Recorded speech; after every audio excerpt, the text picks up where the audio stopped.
Fala, jovens, beleza? Vamos para o nosso conteúdinho aqui de calor específico?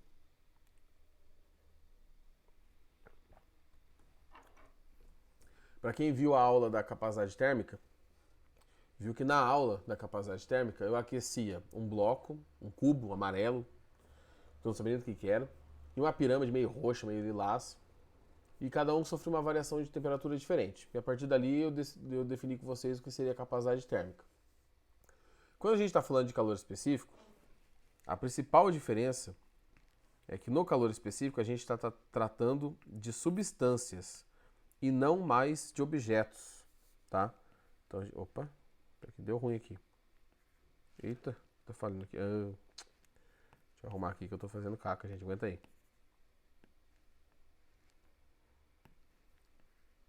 Substâncias, aí, pronto. Tá? Então, nós estamos falando de substâncias. Para chegar no calor específico. Então, ele é específico das substâncias. Igual a massa específica é de uma substância, de alguma coisa pura, ou de um composto conhecido, e a densidade é para objetos, tá bom?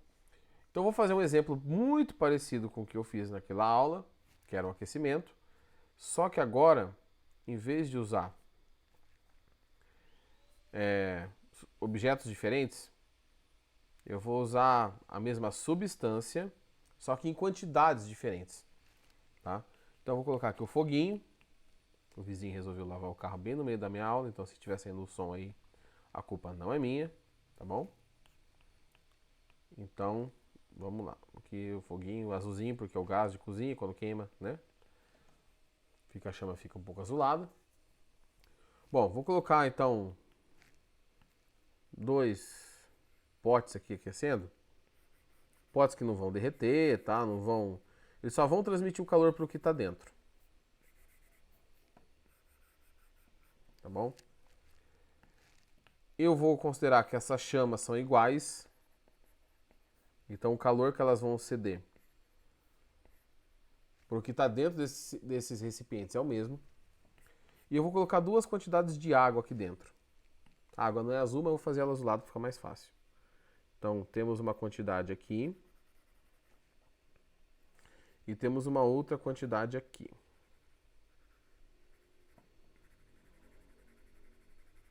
Tá? Bom, vamos considerar que as temperaturas iniciais eram iguais, igual eu fiz naquele último exemplo. A temperatura inicial de A e de B são iguais. Por exemplo, não, vamos sem valor mesmo, tá bom? Vou aquecer. Só que essas diferenças de quantidade, eu tenho que a massa de A é metade da massa de B. Ou, se vocês preferirem, acho que vai ficar mais fácil, apesar que é a mesma coisa, que a massa de B é 2 vezes a massa de A. Ou seja, eu tenho o dobro de água do que eu tenho ali no recipiente B do que eu tenho em relação ao recipiente A, tá? Mas é água. O que vocês esperem que aconteça depois que eu aquecer por um determinado tempo? As fontes são iguais e as temperaturas iniciais são as mesmas. O que vocês acham que vai acontecer? Bom, o que provavelmente vai acontecer, ou para não falar com certeza, né?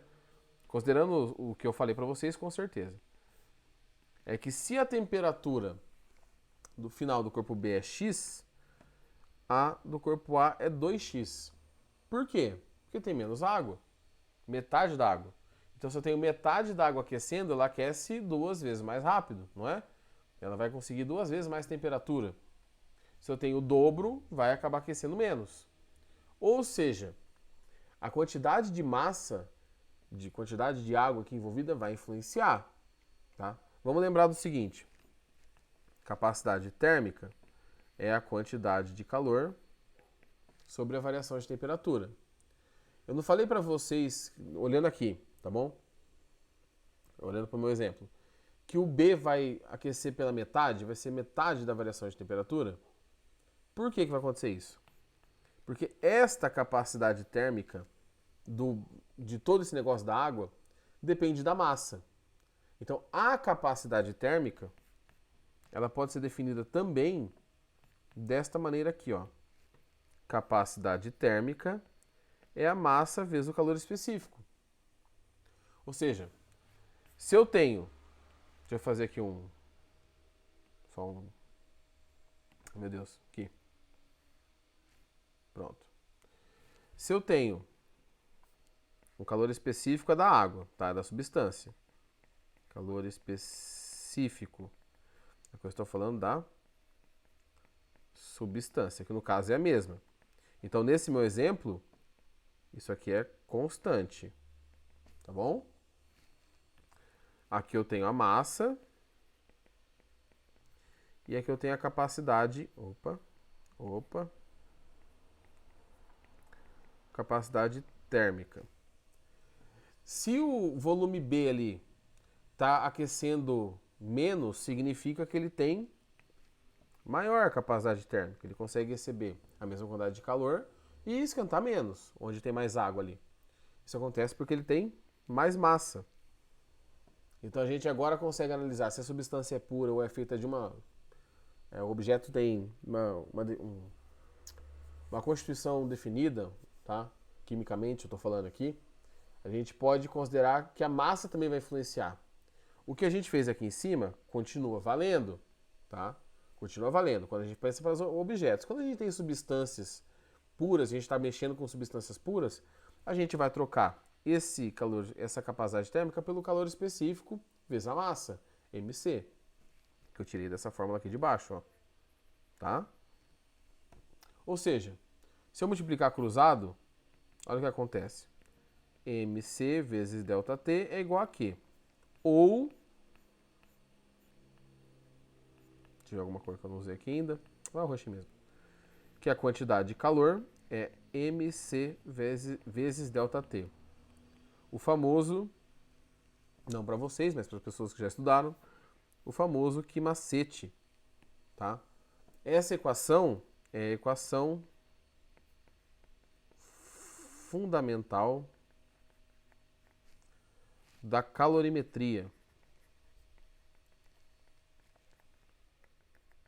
tá? A partir dessa equação eu consigo descobrir, a partir de uma quantidade de calor, quanto que uma massa composta por uma substância, que é o calor específico, vai sofrer de variação de temperatura. Entenderam? Então, para quem me perguntou na aula passada, eu não lembro quem foi que me perguntou, tá? Agora a gente pode expandir o nosso trabalho para substâncias puras usando ou a equação do Ki-Macete, tá? Que é essa aqui, ou unindo a equação da capacidade térmica separadamente, que é essa aqui de baixo, do lado esquerdo, tá? Que ficou riscada em cima, essa aqui, tá? Então essas são as duas novas equações que a gente pode trabalhar. Qual a equação de todas que vocês viram até agora, da parte de calorimetria, vocês mais vão usar? Sem dúvida, mas sem dúvida sim, tranquilamente essa aqui, tá? Essa aqui é a equação que vocês mais vão usar nessa parte de troca de calor, tá bom? Então lembrando, calor específico a gente vai falar de substâncias. E aí para diferenciar a substância, tem que ver quanto de substância tem. Porque eu falo assim, para esquentar água eu gasto 1000 calorias? Depende. Um copo d'água? O oceano, se o oceano fosse de água pura? Então depende da quantidade. Quando se trata de substâncias, a quantidade importa. E a quantidade entra aqui nossa equaçãozinha como massa, tá? E aí para você misturar coisas, misturar substâncias, essa equação do Ki-Macete é um pouco mais interessante, certo? Nessa aula aqui, para não ficar só essa explicação, eu vou fazer um exercício e os outros eu coloco na outra aula, tá? Na outra gravação. Ah, deixa eu mostrar uma coisa para vocês aqui, ó. Sobre a capacidade dos corpos receberem, variar a temperatura com tanto que eles recebem de calor. Quer ver? Deixa eu dar um zoom aqui. Vocês já vão ver. Pera. Aê! Não, pera aí não, porque eu não apertei o botão. Agora foi. Aê! Olha o calor específico que eu tenho aí, ó. Eu não vou conseguir escrever porque em cima da imagem eu não consigo escrever ainda. A substância, o calor específico da água é 1 caloria grama grau Celsius. Na aula anterior à nossa aqui, que era dos exercícios, significa que para 1 grama de água mudar a temperatura em 1 grau Celsius, eu preciso de 1 caloria. Para 1 grama de álcool variar 1 grau Celsius, eu preciso de 0,6 calorias. Ou seja, é mais fácil esquentar o álcool. Somando o fato da temperatura de fusão, de ebulição do álcool ser baixa, é por isso que na hora que você coloca o álcool na mão, ele evapora. Qual é o negócio do álcool em gel para limpeza de mão, esse negócio do corona e tudo isso aí?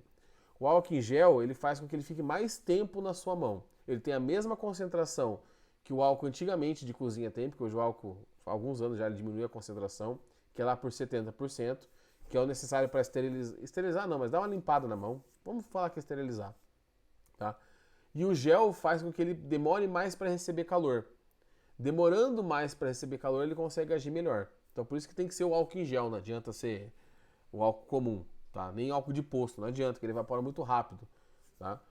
O gelo recebe calor mais facilmente do que a água, tá? O alumínio, mais facilmente ainda. Olha lá, ele vai variar a temperatura com mais facilidade. Por quê? Porque metais são bons condutores. Puxa, estou gago. Metais são bons condutores, tá? O diamante, mais fácil que o alumínio. Professor, diamante não é metal. Eu sei, mas não é uma regra geral. Os metais são bons condutores. Nem todo material que é bom condutor é um metal. Aí também, cobre, prata, mercúrio, ouro e chumbo, tá?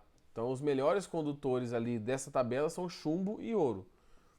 A gente usa cobre para condução de calor. Se você pegar placa de computador que tem dissipador, ou é cobre ou é alumínio, tá? Os circuitos que usam para dissipação, porque é mais barato, tá? Mas se você quisesse fazer um negócio mais eficiente, você usaria chumbo ou ouro. Chumbo a gente não usa porque é tóxico. E ouro, né? Por que será que a gente não usa ouro, né? Então, essa tabelinha está na apostila de vocês. Talvez em algum exercício que vocês forem fazer depois, vocês precisem voltar nessa tabela, tá? Porque a apostila gosta de fazer essas coisas aí. Pedir para vocês voltarem para a tabela, em vez de colocar no enunciado. Tá bom? Bom, vamos fazer um exercício aqui. Então,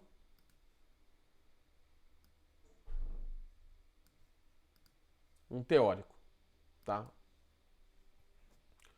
Um jovem chega à praia no final da manhã e observa que apesar de a areia estar, quase queimar seus pés, o mar está muito frio. Aqui eu vou considerar que o mar é a água do mar, né? Deixa eu só fazer um negocinho aqui, gente, que tá me incomodando. Tem uma marcação aqui que tá me incomodando. Peraí, deixa eu resolver esse problema. Só um pouquinho. Tem um...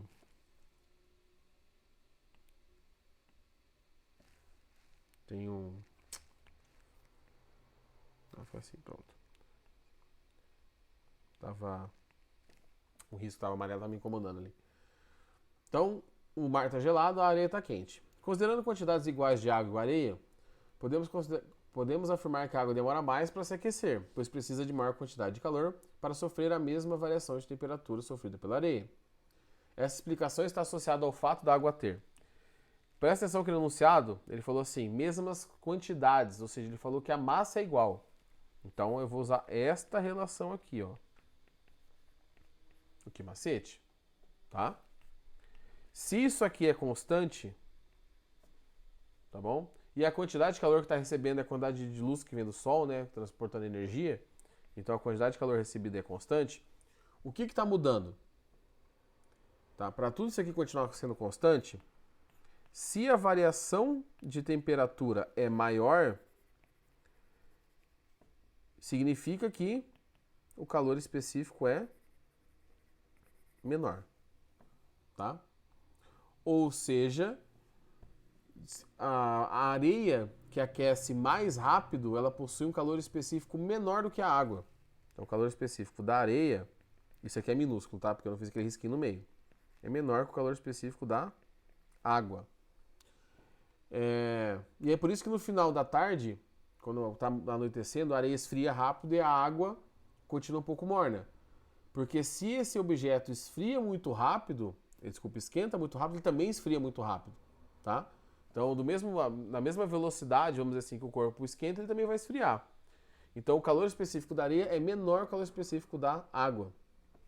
E aí você procura nas alternativas que o calor específico da água ser, né, que o estado está trocado.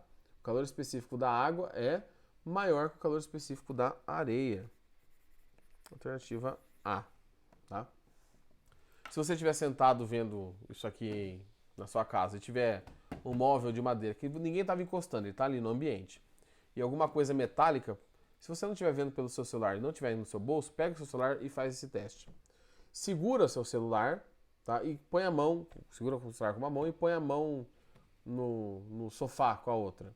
Ou, se fosse na sala de aula, eu falaria para você fazer o seguinte: coloca a mão naquela tábua da mesa, o tampo da mesa, e a mão em alguma coisa metálica, seja lapiseira, um apontador, sei lá, um chaveiro. Percebam que o chaveiro parece estar mais gelado, mas ele não está. A temperatura é igual dos dois, tá bom? Por que você percebe o metal mais frio? Porque na hora que você segura no metal, ele recebe calor rápido, tá? Ele é um bom condutor, a capacidade térmica dele é baixa. Ele recebe calor com mais facilidade. E aí ele acaba aquecendo mais, tá? Bem certinho, a gente tem que falar de fluxo de calor, de condutibilidade, mas normalmente as coisas estão associadas. Então, como o metal ele consegue receber o calor mais rápido, sua mão, por perder mais calor, a que está segurando o metal, acaba sentindo mais frio do que a mão que está segurando o objeto que é mais isolante térmico, por exemplo, o sofá, tá? Então, isso tudo tem a ver com calor específico, certo? Para não ficar muito grande a aula, acabou minha água aqui, tem que repor. Eu vou parar aqui e vou continuar com os outros 2 ou 3 exercícios que faltaram, tá bom? Aquele esqueminha, qualquer dúvida, comenta aí embaixo, que aí eu vou vendo como que eu vou resolvendo, vou dar uma olhada no que vocês postaram, tá bom? Ou me procurem no grupo do WhatsApp, beleza? Então, até o próximo vídeo.